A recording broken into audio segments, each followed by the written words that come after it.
Good morning students. आज का भी जो वीडियो है लास्ट दो वीडियो का ही कंट्रीब्यूशन है। आज तीसरा वीडियो और मोस्ट प्रोबेबली आज कोशिश करेंगे कि आज के इस वीडियो में आपका जो भी ये टॉपिक है स्टार्ट जो किए थे कि आपके सिलेबस में जो BP 501T medicinal chemistry second fifth sem का जो है इसमें आपका 19 ड्रग 19 ड्रग जिसके आपका सिंथेसिस ये सब पढ़ना होता है। बहुत सारे ड्रग तो बहुत सारे हैं लेकिन उसमें से सिर्फ 19 ड्रग के ही 19-20 ड्रग के ही आपको सिंथेसिस पढ़ना है। तो उन्हीं ड्रग को मैंने स्टार्ट किया था, लास्ट दो वीडियो में आपको डाला है। तो मतलब मोड ऑफ आपका सिंथेसिस, उसके पहले किस क्लास का है, किस कैटेगरी का ड्रग है, क्या मोड ऑफ एक्शन है, कैसे ड्रग काम करता है, सिंथेसिस और यूजेस, ये चार टॉपिक मिला के क्वेश्चन रहता है। 10 नंबर या 7 नंबर में हमेशा एक क्वेश्चन रहता है कि राइट द स्ट्रक्चर्स, आपका mode of action, synthesis and uses of फलना फलना, जो भी ड्रग आपके सिलेबस में देगा उस ड्रग का रहता है। प्लस 2 नंबर में डायरेक्टली रहता है राइट द सिंथेसिस ऑफ ये drug, right the synthesis of that drug, ऐसे करके रहता है। तो मतलब मिनिमम 10 नंबर और मैक्सिमम कोई 10 और 7 दोनों में दे देता है, और 2 नंबर तीनों सेक्शन आपका रहता है, तो 20 नंबर। तो 10 से 20 नंबर का क्वेश्चन आपका रहता ही रहता है आपके जो फाइनल एकेडमिक एग्जाम होता है। तो उसी से रिलेटेड लास्ट टाइम हमने स्टार्ट किया था। तो लास्ट दो वीडियो में आपका पहले सेक्शन पहली यूनिट से दूसरी यूनिट से स्टार्ट आपका कंप्लीट हो गया है। मेरा बोर्ड आपका 7 और 6 मतलब 19-20 में से आपका 17-18-12-13 ड्रग का मैंने आपको बना के आपको वीडियो मैंने अपलोड कर दिया, मेरे इस चैनल पर अवेलेबल है। आज इस ड्रग में आप देखेंगे आपका सेकेंड यूनिट का ही लास्ट आपका एंटी हाइपरटेंसिव में ही ये ड्रग आपका मिथाइलोप्रिड, तो उसको आज देखेंगे। उसके बाद देन आपका इसमें जो एंटी कोगुलेंट होता है, इसी चैप्टर में सेकेंड यूनिट में आपका एंटी कोगुलेंट वारफेरिन करके उसका देता है, तो उस सब चीज़ों को हम देखेंगे आज इस वीडियो में। ठीक है, तो मिथाइलोप्रिड हाइड्रोक्लोराइड ये क्या है? सेंट्रली एक्टिंग एड्रेनर्जिक ड्रग होता है। मतलब आपको डायरेक्टली ब्रेन में आपका एड्रेनर्जिक ड्रग आपका है, ब्रेन में सेंट्रल नर्वस सिस्टम में इसमें डायरेक्टली क्या करता है, काम करता है। कैसे करता है? आफ्टर एडमिनिस्ट्रेशन, ये जो मिथाइलोप्रिड है जब इसको एडमिनिस्ट्रेट करेंगे हमारी बॉडी में जाएगा, जाने के बाद ये कन्वर्ट होता है अल्फा मिथाइल नॉरएपिनेफ्रिन में कन्वर्ट हो जाता है। वो आपका बायो एक्टिवेशन होती है और बॉडी आपका जो ब्रेन में क्या करता है उसको कन्वर्ट करता है अल्फा मिथाइल नॉरएपिनेफ्रिन। और ये जब होता है this metabolite binds with alpha 2 adrenergic receptors in brain and inhibit the release of norepinephrine. Actual में जैसे आपका हार्ट है ना, हार्ट आपका पंप करता है, आप तो बाहर से बोलते नहीं कि चलो हार्ट आप पंप करो, तो तभी पंप करेगा, वो तो 24 आवर अपने आप पंप करता है। तो कैसे उसको कौन रेगुलेट करता है? ब्रेन। ब्रेन तो सारी एक्टिविटी को ब्रेन रेगुलेट करती है, तो हार्ट को कैसे रेगुलेट करती है? तो ब्रेन क्या करता है, नॉरएपिनेफ्रिन जो आपका एक न्यूरोट्रांसमीटर है उस न्यूरोट्रांसमीटर को रिलीज करती है। रिलीज करने के बाद आपका हार्ट में आता है, हार्ट में आने के बाद वो बाइंड करेगा, बाइंड करने के बाद आपका हार्ट में क्या नाम है, आपका एक्शन पोटेंशियल जनरेट होगा एसएन से, देन आपका हार्ट में कॉन्ट्रैक्शन स्टार्ट होता है। ये नॉर्मल प्रोसेस है। तो ब्रेन से रिलीज होने के लिए भी आपका कुछ मैसेज आपको जाता है, कुछ केमिकल्स होते हैं जो अल्फा 2 रिसेप्टर के ब्रेन में जो अल्फा 2 रिसेप्टर्स है उनके साथ बाइंड करेंगे, बाइंड करने के बाद उनकी क्या होती है, रिलीज होती है। ये ड्रग क्या करते हैं, डायरेक्टली अल्फा 2 एनर्जिक रिसेप्टर्स होते हैं जो हमारे ब्रेन में आपके अवेलेबल हैं, प्रेजेंट हैं, उसके साथ बाइंड करेंगे। और बाइंड करने के बाद जो नॉरएपिनेफ्रिन आपके न्यूरॉन्स के जो आपके स्टोरेज वेसिकल्स में स्टोर रहता है वहाँ से रिलीज उसको नहीं होने देगा। तो जब नॉरएपिनेफ्रिन रिलीज नहीं होगा तो आपके हार्ट में नहीं आएगा, हार्ट में नहीं आएगा तो आपके अल्फा 2 रिसेप्टर के साथ बाइंड नहीं करेगा, सॉरी बीटा रिसेप्टर, अल्फा में बीटा, हार्ट में बीटा रिसेप्टर्स होते हैं उसके साथ बाइंड नहीं करेगा। जब उसके साथ नॉरएपिनेफ्रिन बाइंड नहीं करेगा तो फिर आपका क्या नाम है, आपका हार्ट में कोई भी एक्शन पोटेंशियल जनरेट नहीं होगा। जनरेट नहीं होगा तो हार्ट में आपका बीटिंग होती है, वो बीटिंग आपका नहीं होता है। ठीक है, तो ये चीज इस तरह ये ड्रग क्या करते हैं, अपना मोड ऑफ एक्शन को शो करते हैं, इसे काम करते हैं। ठीक है, तो ये होता है नॉरएपिनेफ्रिन। ठीक, यूज क्या होता है, तो it is used as a step 2 agent, मतलब एंटी हाइपरटेंसिव के रूप में यूज होता है। और आपका recommended for the patients with high blood pressure who are not responsive to diuretic therapy. जब आपका डायरेटिक मतलब थायराइड, क्लोरोथायराइड के लिए काम नहीं कर रहा होता है तो वो क्या करते हैं, उस डायरेटिक के साथ इस ड्रग को हम क्या करते हैं, एज अ कॉम्बिनेशन में इस ड्रग को हम मिथाइलोप्रिड को देते हैं आपका। तो ये इसका मेन यूज आपका। ठीक है, सिंथेसिस में देखो, सिंथेसिस आपका ये है 4 हाइड्रोक्सी 3 मिथॉक्सी फिनाइल एसीटोन, ये आपका ये phenyl 1 2 3 4, 4 hydroxy 3 methoxy phenyl acetone, phenyl acetone के साथ आपका ट्रीट करेंगे पहले NH4 आपका अमोनियम क्लोराइड के साथ, देन KCl के साथ, तो ये ड्रग आपका बनता है। ठीक है, ये आपका COS से जाता है तो यहाँ पर ये ड्रग CN यहाँ बाइंड करेगा, NH2 यहाँ पर बाइंड करता है, तो ये बनेगा एमिनो नाइट्राइल। देन उसके बाद हम रिजोल्यूशन करते हैं, resolution of L isomer with आपका कैम्फर सल्फोनिक एसिड सॉल्ट के साथ इसको रिजोल्यूशन करते हैं। तो इससे क्या होता है, एल फॉर्म, और ये क्या है, रेस्पिन पिक्चर एल फॉर्म भी है, डी फॉर्म है, तो एल फॉर्म अलग हो जाएगा, डी फॉर्म अलग हो जाएगा। और हम ये उसके बाद देन कंसंट्रेटेड H2SO के साथ ट्रीट करेंगे, आपका हाइड्रोलिसिस करेंगे, तो ये CN आपका कन्वर्ट होता है NH2 में कन्वर्ट हो जाती है, ठीक है। और ये आपका क्या नाम है, आपका ड्रग ये बन जाती है, यही है आपका मिथाइल ड्रोपेट, आपका मिथाइल ड्रोपेट हाइड्रोक्लोराइड आपका ड्रग। सेकेंड जो है आपको ये है डाई आइसोपिरामाइड फॉस्फेट, ये ड्रग आपका है थर्ड यूनिट जो आपका है, थर्ड यूनिट में पहला चैप्टर है एंटी एरिथमिक ड्रग, उसी के अंदर ये ड्रग आपका था, उसी के एग्जांपल है। तो एंटी एरिथमिक, एरिथमिया ए रिदम मतलब जब आपका हार्ट रेट जैसे होता है ना, आपका 1 मिनट में मिनिमम 60 और मैक्सिमम आपका 102 के आसपास होता है, ऑन एवरेज 72 आपको माना जाता है ना, एक बार 1 मिनट में 72 बार आपका हार्ट धड़कना आपका बीट करना चाहिए, तो उससे कम या लेस, ये मतलब विदाउट रिदम, रिदम नहीं, तो रिदम नहीं है मतलब आपका हार्ट का है, तो वो 1 मिनट में जो 72 टाइम्स आपका हार्ट बीट करता था, उससे ज़्यादा हो या उससे कम है, उसी कंडीशन को बोले थे ये रिदम बोली जाती है। और उस चीज़ को ठीक करने के लिए जो ड्रग हम यूज़ करते हैं, उसी ड्रग को बोली जाती है एंटी एरिथमिक एजेंट बोली जाती है। तो एंटी एरिथमिक आपने पढ़ा होगा थर्ड यूनिट में, तो उसमें जो एंटी एरिथमिक की क्लासिफिकेशन करते हैं 4 क्लास में क्लासिफाई करते हैं, class 1, class 2, class 3, class 4, depending कि उनका मोड ऑफ एक्शन क्या है। क्लास 1 सोडियम चैनल को क्या करता है, ब्लॉक करता है। Class 2 energic blocking agents, beta energic blocking agents होते हैं। क्लास 3 आपका पोटेशियम चैनल ब्लॉकर्स होते हैं, एंड क्लास 4 आपका कैल्शियम चैनल ब्लॉकर्स होते हैं। ये 4 क्लास में पढ़ेंगे। देन फर्दर क्लास 1 भी जो आपका है, ये 3 क्लास में डिपेंड आपका क्लास होता है, class 1A, class 2A, class आपका क्या नाम, क्लास 1A, 1B, 1C, ये 3 क्लास में। और ये डिपेंड होता था कि जो सोडियम चैनल के साथ ये ड्रग बाइंड करते थे, तो कितने देर तक उनका एसोसिएशन रहता था, ठीक है, उसके ऊपर ये होता था class 1A, class 1B, class 1C आपका। तो क्लास 1A के अंदर ही ये ड्रग आपका है, उसके एग्जांपल है डाई आइसोपिरामाइड फॉस्फेट, जो सोडियम चैनल को क्या करता है, ब्लॉक करता है, वही मैंने लिखा है। Class 1A antiarrhythmic agent, it binds with fast sodium channels on nerve and myocardial membrane and inhibit the phase 0 of the active potential. Phase 0 जो फेज होती है, मतलब जो आपका रेस्टिंग पोटेंशियल होता है, उसके बाद से आपका जनरेशन जो होता है, तो सोडियम चैनल होता है, प्रेजेंट होती है, सोडियम आयंस की एंट्री होती है, एक्शन पोटेंशियल का जनरेशन होता है, तो वही चीज क्या करती है, ड्रग आपका रोक करती है। तो ये इसका मोड ऑफ एक्शन है। सार मैंने इसलिए यहाँ पर दिया थोड़ा सा, सार में एक्चुअल में क्या था, एक क्वेश्चन एक बार पूछा है, 2 बार पूछा है, डायरेक्टली इसी का दे दिया, 7 नंबर में दे दिया, write the structure, synthesis, SAR, mode of action and uses of disopyramide phosphate करके सीधा एक क्वेश्चन दे दिया था, इसलिए मैंने सार यहाँ पे लिखा है। तो सार में इसका यहाँ पर है बेसिक न्यूक्लियस जो आपका होना चाहिए इस ड्रग में, जिसके कारण ये एक्टिविटी एंटीजेनिक शो करेगा, वो है पिरिडीन, और पिरिडीन में भी सेकंड पोजीशन पर, 2 पिरिडीन इंपॉर्टेंट है। अगर इस पोजीशन 3, 4, 5 कहीं लाओगे तो पहला पॉइंट आपका ये हो गया कि पिरिडीन रिंग होनी चाहिए। दूसरा पॉइंट हो गया कि जो सेकंड पोजीशन पर ही होना चाहिए, थर्ड या फोर्थ पोजीशन पर चेंज करेंगे इसको, तो एक्टिविटी वहीं पर डिक्रीज होगी। पिरिडीन हटाएंगे तो एक्टिविटी वहीं पर डिक्रीज हो जाएगी। उसके अलावा और क्या क्या चीज इसमें प्रेजेंट होना चाहिए, तो phenyl group, acetamide group, diisopropylamide, इसमें कुछ भी अगर आप चेंज करते हैं, फिनाइल की जगह कोई दूसरा लाते हैं, आपका हेक्साइल लाते हैं, एक्टिविटी कंपाउंड चेंज हो जाएगा तो एक्टिविटी चेंज, एसिटामाइड की जगह कुछ और जोड़ देते हैं, एक्टिविटी चेंज, डाई आइसोप्रोपाइलामाइन यही अमीन होना चाहिए, इसके अलावा कोई और अमीन अगर आप जोड़ते हैं तो एक्टिविटी इसकी चेंज हो जाती है, यही इसका आपका सार है, ठीक है। अब सिंथेसिस में फिनाइल के आप स्टार्टिंग है, फिनाइल एसीटोनाइट्राइल और 2 ब्रोमोपिरिडीन, इनको जब हम रिएक्ट कराएंगे in presence of sodium amide के साथ, हमें ये रिएक्शन आपको प्रेजेंट होता है, एडिशन रिएक्शन आती है, ये Br इसके साथ जुड़ेगा, CN ये H हटेगा, H और Br निकल जाएगा, और CN आपका जो आपके ये रिंग है, ये इसके साथ डायरेक्टली इस कार्बन के साथ जुड़ जाता है। देन अगेन सोडियम एमाइड के साथ इसको हम रिएक्ट करते हैं, तो आपका रिएक्शन ये चीज हो जाती है, ये कंपाउंड आपका मिलता है अगेन। देन H2SO4 के साथ रिएक्शन करेंगे तो ये CN जो है आपका रिडक्शन होता है, ये CN जो आपका साइनाइड है, ये कन्वर्ट होता है एसिटामाइड में, और ये बन जाता है आपका डाई आइसोपिरामाइड। यही इसका सिंथेसिस है, फिनाइल एसीटोनाइट्राइल, 2 ब्रोमोपिरिडीन, सोडियम एमाइड, ये रिएक्शन, सोडियम एमाइड एमीन जो आपको जोड़ना है, ये एमीन के साथ जुड़ेगा आपका, ये हो गया, और आपका क्या नाम है H2SO4 के साथ रिडक्शन करेंगे तो ये चीज CN रिड्यूस हो जाएगा, CuNH2 में एसिटामाइड में कन्वर्ट हो जाएगा।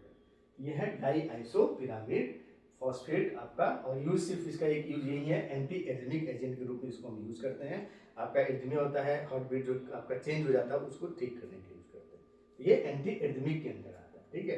अब दूसरा ड्रग देखते हैं, अब देखेंगे वारफेरिन, ये एंटी कोगुलेंट ड्रग है, मीन्स अब आपके कोगुलेशन क्या होता है, इससे आपका कटोट यहाँ लगती है ना, तो ब्लड निकलता है, फिर ब्लड निकलने के बाद कुछ देर निकलेगा, फिर देखेंगे क्या ब्लड निकलना बंद हो जाएगा, वहाँ पर एक ब्लैक कलर का इतना बड़ा सॉलिड मास बन जाती है। तो जो सॉलिड मास बनता है ना, उसी को बोलते हैं क्लॉट बोलते हैं। ठीक है, तो उसी प्रोसेस को बोलते हैं क्लॉटिंग। अब कभी कभी क्या होता है हमारी बॉडी के अंदर जो ब्लड वेसल्स है, ब्लड वेसल्स के अंदर किसी रीजन से इंजरी, इंटरनल इंजरी या किसी रीजन से उसमें क्या होता है क्लॉट बनना स्टार्ट हो जाता है।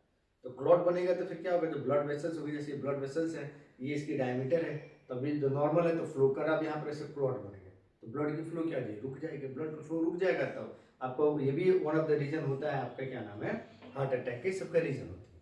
तो उस केस में जो हम ड्रग को देते हैं जिससे कि आपका ब्लड के अंदर क्लॉट नहीं बने, अब क्लॉट बन गया तो डिसॉल्व हो जाए, तो वैसे ही ड्रग को बोली जाती है एंटीकोगुलेंट। तो ये जो है आपका वारफेरिन सिंथेटिक एंटीकोगुलेंट ड्रग है, इसका एक एग्जांपल है। मोड ऑफ एक्शन क्या है, एक्चुअल में हमारी बॉडी के अंदर जो कोगुलेशन आपका ब्लड क्लॉट बनता है, तो ब्लड क्लॉट बनने के लिए फैक्टर्स आपने पढ़ा होगा, क्लॉटिंग फैक्टर्स पढ़ा होगा, 1 से लेकर 12 तक क्लॉटिंग फैक्टर्स होते हैं। उसमें क्लॉटिंग फैक्टर्स 2, 7, 9, 10 ये सारे क्लॉटिंग फैक्टर जितने ना हमारे लिवर बनाती है, बनाने के बाद हमारे ब्लड में आपका प्रेजेंट है, लेकिन वो इनएक्टिव फॉर्म में प्रेजेंट करता है। एक्टिवेशन के लिए कुछ ना कुछ आपके रिएक्शंस, कुछ मैकेनिज्म रिस्पॉन्सिबल होते हैं जो उस इनएक्टिव फॉर्म को एक्टिव फॉर्म में कन्वर्ट करता है। जैसे एक्टिव फॉर्म में कन्वर्ट होगा, क्लॉट बनना स्टार्ट होता है। उसी में क्लॉट बनने में एक स्टेप आपका होता है, जो फैक्टर्स होते हैं, फैक्टर्स 2, 7, 9, 10 ये इनएक्टिव फॉर्म में आपके ब्लड में कन्वर्ट करते हैं, प्रेजेंट करते हैं, सॉरी।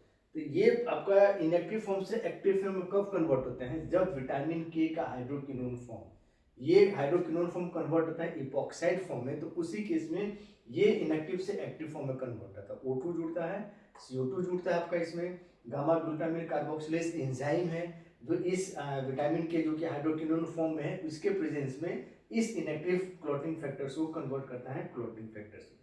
फिर आपका एक्टिव क्लॉटिंग फैक्टर्स में, फिर ये विटामिन के इपॉक्साइड में आ जाता है। ठीक है, इपॉक्साइड में कन्वर्ट हुआ, फिर इपॉक्साइड आपका विटामिन के रिडक्टेड एंजाइम है, उस विटामिन के रिडक्टेज को कन्वर्ट करता है विटामिन के क्यूनोन में, फिर ये विटामिन क्यूनोन कन्वर्ट होता है विटामिन के हाइड्रोक्यूनोन में, अगेन ये कन्वर्ट, इन दोनों के लिए विटामिन के रिडक्टेज ये दो एंजाइम रिस्पॉन्सिबल है। ठीक, ये साइकिल ऐसे ही चलते रहता है हमारी बॉडी, हमारे ब्लड वेसल्स के अंदर, ये नॉर्मली ये साइकिल चलते रहता है।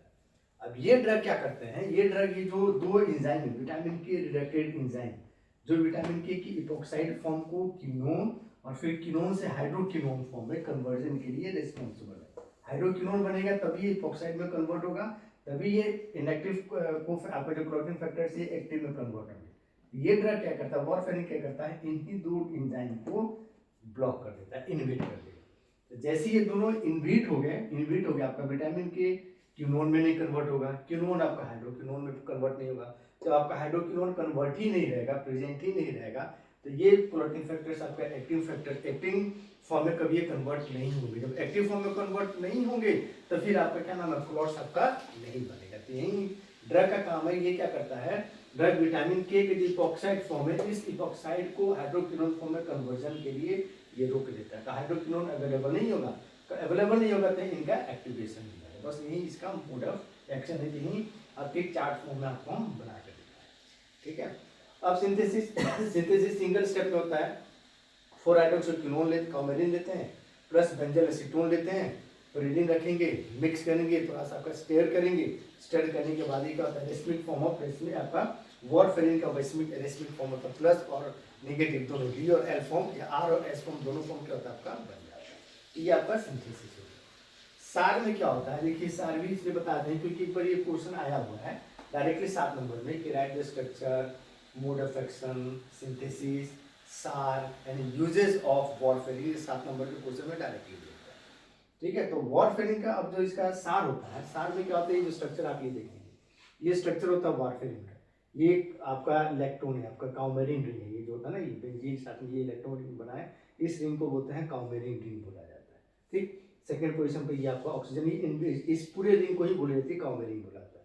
फोर्थ पोजीशन पे हुआ है थर्ड पर। अब पहला आपका क्या है, पहला ये है कि ये रिंग सिस्टम होना जरूरी है। इस रिंग सिस्टम में कुछ भी आप चेंजेस लाएंगे, एक्टिविटी आपका पूरी तरह क्या हो जाएगा, चेंज आपका। ये मतलब ऑक्सीजन हटाएंगे फर्स्ट पोजीशन पर, यहाँ सेकंड पोजीशन पर ऑक्सीजन हटाएंगे, तो एक्टिविटी आपकी क्या होती है, वहीं पर डिक्रीज हो जाती है। ठीक, आपका उसके अलावा सब्स्टिट्यूशन पूरे रिंग में कहाँ कर सकते हैं, तो पोजीशन थर्ड और पोजीशन फोर्थ, बस यही 2 पोजीशन पर आप सब्स्टिट्यूशन करेंगे। उसके अलावा इस जो भी ये पोजीशन बच गए 5, 6, अब है टोलब्यूटामाइड। ये टोलब्यूटामाइड मोस्टली ये आपका जो है एंटी डायबिटिक ड्रग होता है। एंटी डायबिटिक ओरल हाइपोग्लिसमिक एजेंट, मतलब आपका जो ब्लड ग्लूकोज लेवल बढ़ जाती है नॉर्मल, आपका जो प्री प्रेंडियल मतलब आपका सुबह खाली पेट जो रहता है वो 70 से 110 mg पर डेसीलीटर होना चाहिए, लेकिन जब कंटिन्यूसली इसे 140 से ज़्यादा रहने लगे उसी कंडीशन को बोली डायबिटीज बोली जाती है ना। तो उस चीज़ को ठीक करने के लिए जो ब्लड ग्लूकोज लेवल आपका प्री प्रेंडियल खाने मतलब सुबह खाली पेट 140 से 140 मिलीग्राम पर डेसीलीटर 1-10 लगातार रहने लगे तो उस कंडीशन को बोलते हैं डायबिटीज। तो उसको नॉर्मल पर लाने के लिए जो हम ड्रग का यूज़ करते हैं उसी को बोली जाती है एंटी डायबिटिक ड्रग। तो उसी क्लास में आपने पढ़ा होगा 2 क्लास होता है, इंसुलिन इंस्पिरेशन और ओरल हाइपोग्लिसमिक एजेंट। तो ये जो टोलबुटामाइड है ये ओरल हाइपोग्लिसमिक एजेंट के अंदर आता है। ओरल हाइपोग्लिसमिक एजेंट भी जो होता है वो ओरल मतलब ओरली जो माउथ से लेते हैं, हाइपोलेस ग्लाइसमिक जो ब्लड ग्लूकोज लेवल को क्या करे नॉर्मल जो बढ़ गया है उसको लेस करे मतलब नॉर्मल लेवल पर लाए, तो वैसे ही ड्रग को बोली जाती है ओरल हाइपोग्लाइसमिक एजेंट। ये जो है टोलबुटामाइड उसी का फर्दर वो सब क्लासिफिकेशन में देखोगे डायबिटीज में एंटी डायबिटिक ड्रग मतलब उसमें आता है फॉर आपका सल्फोनिल यूरियास, उसमें जो फर्स्ट जनरेशन का आपका होता है।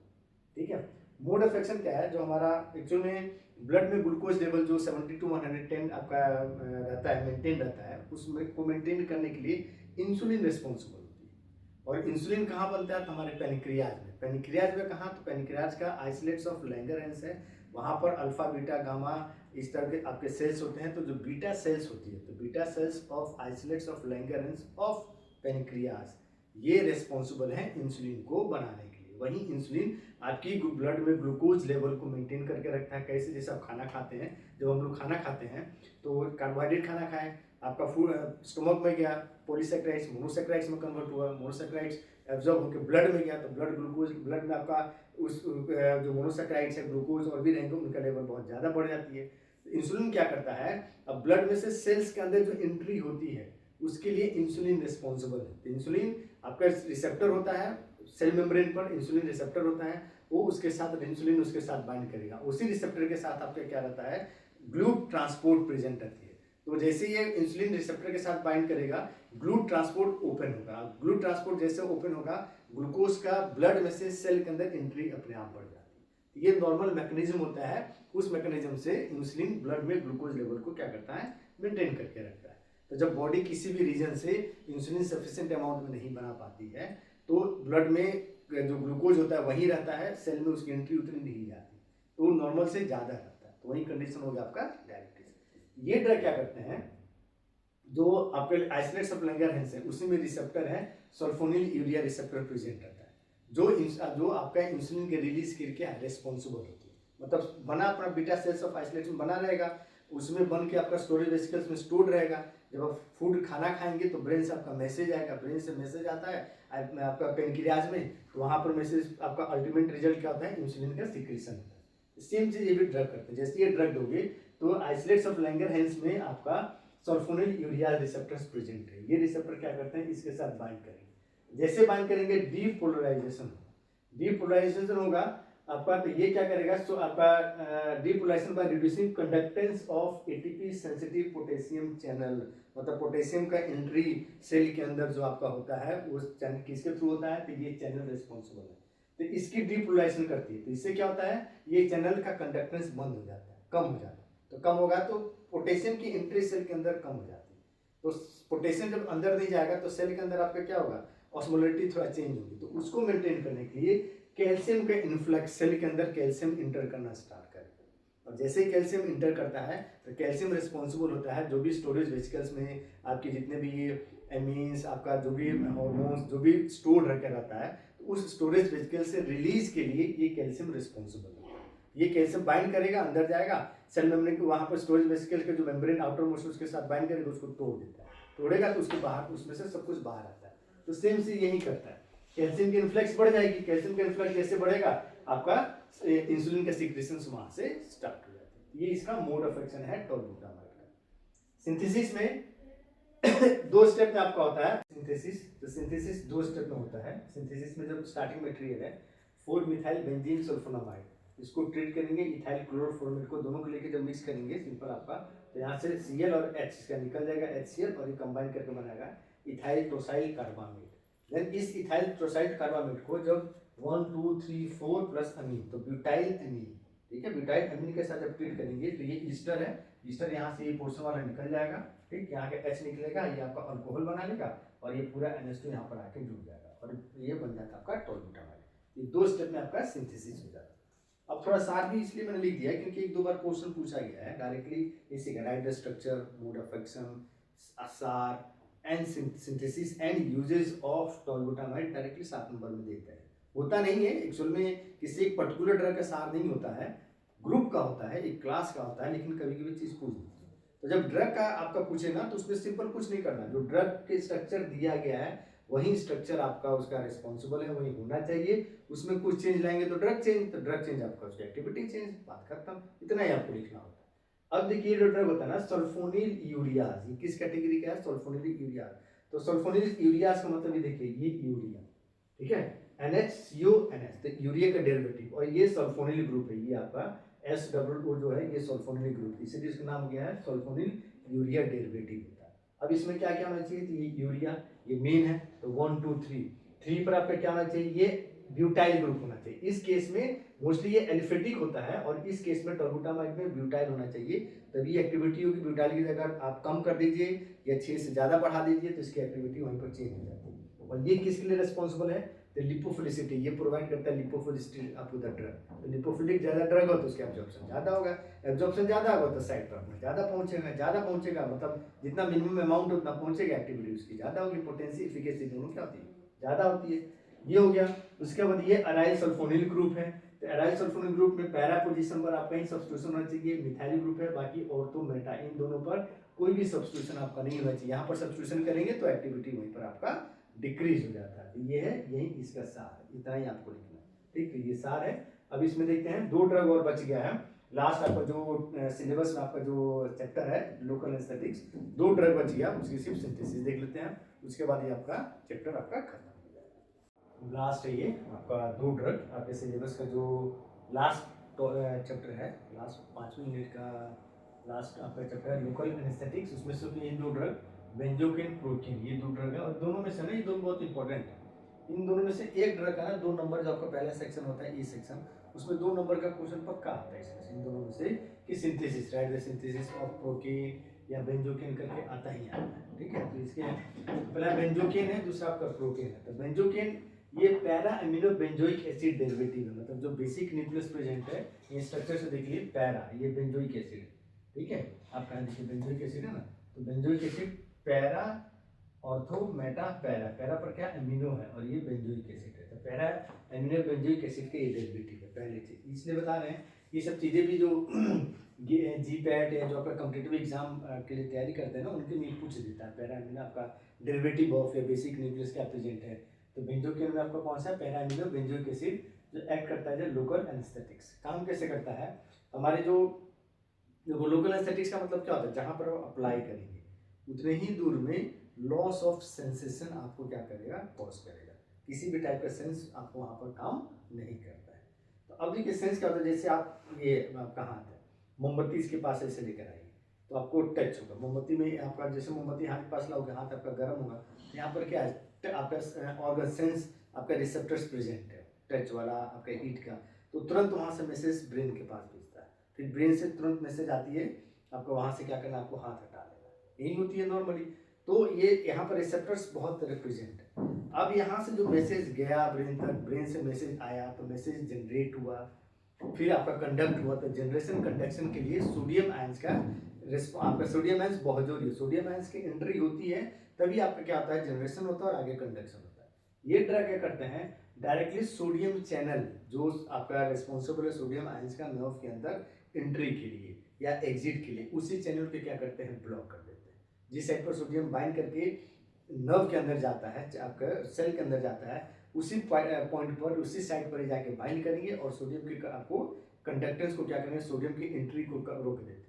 तो जब सोडियम इंटर नहीं होगा तो nerve impulse action potential generate नहीं होगा, जनरेट नहीं होगा तो कंडक्शन दोनों का काम आपके क्या करते हैं, रोक देता है। तो जब जनरेट नहीं होते यहाँ से मैसेज आपको ब्रेन तक नहीं जाएगा, तो उसके बाद यहाँ पर जितने दूर आप लगाएंगे, आपको जो दवाई आपने मेडिसिन जो लगाई ये ड्रग, उसके बाद वहाँ पर कुछ भी कीजिए, कट कीजिए, जलाइए, आपको कुछ तो कोई किसी टाइप का आपको इफेक्ट नहीं होगा, आपको पता नहीं चलेगा, उसका रीजन आपके यही, ये इसका मोड ऑफ एक्शन। एक सिंथेसिस है, टॉरिन स्टार्टिंग मटेरियल है, टॉरिन को लेंगे, नाइट्रेशन करेंगे, HNO3 प्लस H2SO4 आपका पैरा नाइट्रो टॉरिन में कन्वर्ट होगा। इसका ऑक्सीडेशन करेंगे KMnO4 के प्रेजेंट में, तो ये मिथाइल ग्रुप ये कन्वर्ट हो जाएगा एसिड में आपका COH में, ये हो गया आपका पैरा नाइट्रो बेंजोइक एसिड। फिर हम इस्टरिफिकेशन करेंगे, ईस्टर फॉर्म करेंगे, अल्कोहल है तो ईस्टर कैसे बनता है, एसिड प्लस अल्कोहल, तो अल्कोहल और H2SO4 को भी हम डिहाइड्रेटिंग एजेंट लेते हैं, तो ये बन गया आपका, ये क्या नाम है, ईस्टर बन गया। अब इसका हम रिडक्शन करेंगे तो जो Na2 ग्रुप है ये रिड्यूस हो गया किस चीज में, एमिनो ग्रुप है, तो यही आपका बन गया क्या नाम है, ये सिंथेसिस ऑफ बेंजोइक। प्रोकेन ये भी सेमी ग्रुप का है, सेमी कैटेगरी का है, para amino benzoic acid derivative है, इसका भी मोड ऑफ एक्शन सेम है जैसे बेंजोकेन है। सोडियम चैनल को ब्लॉक कर देगा, सोडियम आपका चैनल को ब्लॉक करने के बाद ना उसका नहीं जनरेशन होगा ना कंडक्शन होगा, तो कोई भी इंफॉर्मेशन ब्रेन तक आपकी नहीं जाती है। जिस एरिया में अप्लाई करेंगे उसी एरिया में क्या होता है आपका, ये इनहिबिट कर देता है, एक्शन को इनहिबिट कर देता है। इसकी सिंथेसिस सिर्फ एक स्टेप में होता है, पैरा अमीनो बेंजोइक एसिड लेंगे, 2,2-N डाइमिथाइल आपके इथेनॉल, ये भी ईस्टर ही होता है, तो ईस्टर फॉर्म होगा, ये एसिड हो गया, ये अल्कोहल हो गया, तो in presence of dehydrating agent लेकर जब दोनों को हीट करते हैं हल्का सा, आपका ये ड्रग बन जाता है प्रोपेन, ये एक ही स्टेप आपका होता है, तो ये इसकी सिंथेसिस। तो इस आपके जो लास्ट 3 आपके जो क्या नाम है वीडियोज में अपलोड कर रहा था, तो उस वीडियोज में 19 ड्रग जो आपके सिलेबस में दिया गया जिसका सिंथेसिस करना, सिलेबस में तो बहुत सारे ड्रग है, उन सब में से सिर्फ 19 ड्रग की आपकी सिंथेसिस करनी है, और सिंथेसिस से क्वेश्चन आपको कम से कम 2 नंबर में रहता है, 10 नंबर में भी रहता है, और साथ तीनों सेक्शन में आपको 5-6 ड्रग आपके सिंथेसिस रहते ही रहते हैं। तो इस क्वेश्चन से कर लेने से आपके 3 वीडियो से ही आपके कम से कम 15-20 नंबर का क्वेश्चन बहुत आसानी से आप उसको सॉल्व करेंगे, और ये ऐसा क्वेश्चन है जिससे आपको पूरे का पूरे मार्क्स मिलते हैं। बाकी डिटेल नोट्स के लिए जो मेरी बुक है ये आपके ज्ञान पब्लिकेशन की मेडिसिनल केमिस्ट्री 2 के नाम से है, इसमें पूरा आपको नोट्स मिल जाएगा, पूरे सिलेबस जो आपका है सिलेबस के अनुसार इसमें नोट्स पूरा दिया गया है। आपका बुक है बहुत ज़्यादा, बाकी जो बुक्स कुछ होते हैं बहुत ज़्यादा उसमें आपका डिटेल में दिया, तो उतना डिटेल में भी नहीं है, उतना शॉर्ट में भी नहीं है, तो उन सब में अच्छा ये है, इसको रेफर कीजिए, पढ़िए, चैनल को लाइक कीजिए, सब्सक्राइब कीजिए, रेफर कीजिए अपने फ्रेंड्स को। बाकी कोई अगर प्रॉब्लम है, कोई टॉपिक चाहिए तो उसको आप मैसेज कीजिए, उसका वीडियो मैं आपको बना के डालूंगा। तब तक आप पढ़ते रहिए, खुश रहिए, मस्त रहिए।